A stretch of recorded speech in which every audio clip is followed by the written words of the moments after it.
Bismillahirrahmanirrahim. Assalamualaikum warahmatullahi wabarakatuh. Selamat pagi, siang, dan malam bagi semuanya. Sebelumnya marilah kita berdoa sesuai dengan kepercayaan masing-masing. Semoga kita diberikan kesehatan dan dimudahkan segala aktivitas keseharian. Berdoa mulai. Amin. Berdoa selesai. Saya Tiksna Atta Samoda 2819 dari jurusan Tadris IPS akan mempresentasikan hasil observasi magang 1 di SMPN 4 Ponorogo. Selanjutnya saya akan mengucapkan terima kasih yang sebesar-besarnya kepada beberapa pihak. Yang pertama yaitu Bapak Dr. Muhammad Syafiq Umaisi, MPD selaku Kajor Tadris IPS, Bapak Muhammad Eri Yutanta, MPDI selaku DPM magang 1, Bapak Basuki SPD MPDI selaku Kepala Sekolah SMPN 4 Ponorogo, Ibu Irma Yunirianawati MPD selaku Guru Pamong IPS SMPN 4 Ponorogo, dan seluruh pihak sekolah SMPN 4 Ponorogo yang telah memberikan izin kepada saya guna melakukan observasi pendidikan. Tak lupa juga segenap teman kelompok 49 magang 1 yang telah mendukung dan membantu saya dalam menjalankan tugas ini dengan sebaik-baiknya.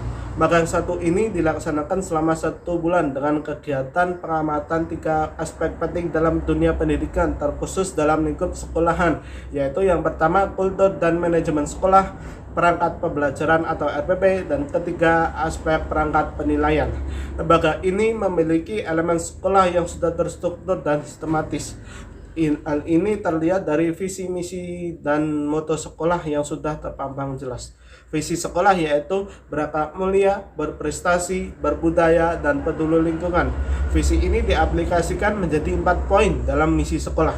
Moto sekolah yaitu cerdas dalam berpikir, cermat dalam bertindak, juga serta setidaknya terdapat 12 tujuan dalam sekolah.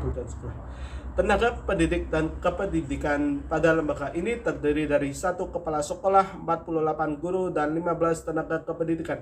Peserta didik lembaga ini terdiri dengan total 715 siswa terbagi dalam 217 kelas 7, 248 kelas 8, dan 118 kelas 9. Untuk sarana prasarana di sekolah ini sudah baik untuk menunjang segala operasional sekolah.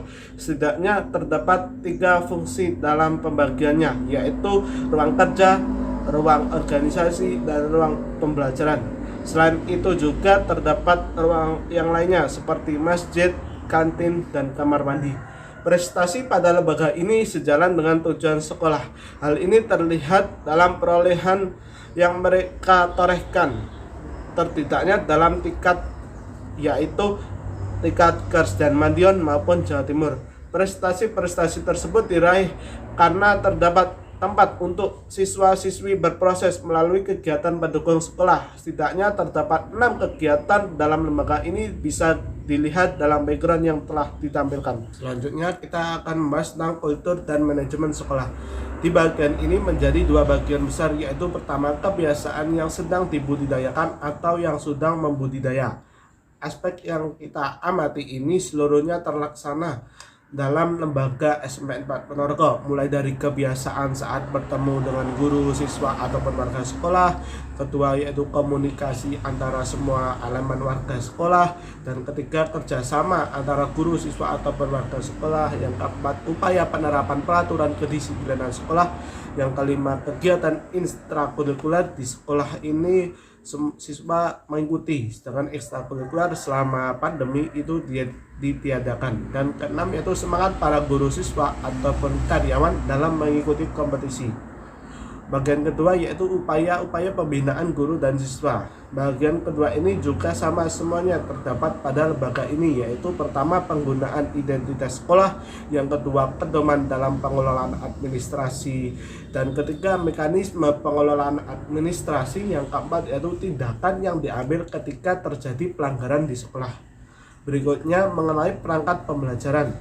Kali ini tema yang saya dapatkan dalam observasi yaitu menggunakan tema letak dan luas Indonesia. KD yang digunakan dalam RPP ini menggunakan level KKO C2.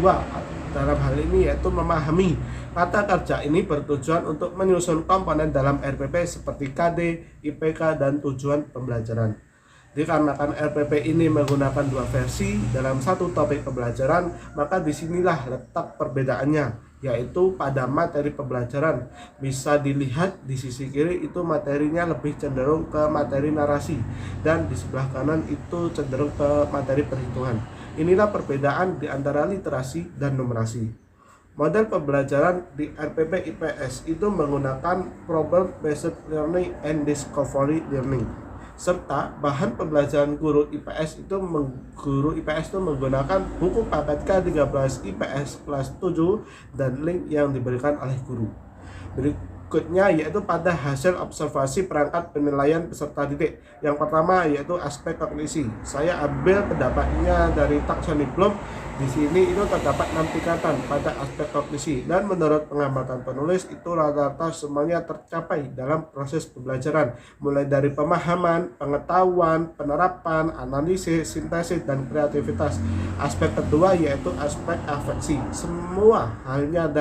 Sama halnya dengan aspek kognisi, aspek afeksi juga semuanya terdapat dalam proses pembelajaran, mulai dari receiving, responding, valuing, organization, and characterization. Aspek yang terakhir yakni aspek psikomotorik. Pada aspek ini penerapan konkretnya yakni guru memberikan tugas mandiri terstruktur kepada siswa, yaitu pembuatan produk berdasarkan materi yang diajarkan. Selanjutnya yaitu hasil refleksi.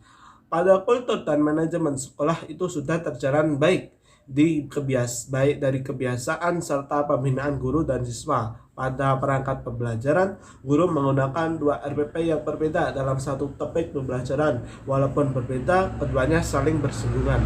Pada aspek penilaian harian itu terdapat tiga aspek semuanya. Sedangkan UTS dan akhir semester itu hanya terdapat dua aspek, yakni aspek kognisi dan aspek afeksi. Sekian presentasi dari saya terkait hasil laporan magang saya. Kurang lebihnya, wassalamualaikum warahmatullahi wabarakatuh.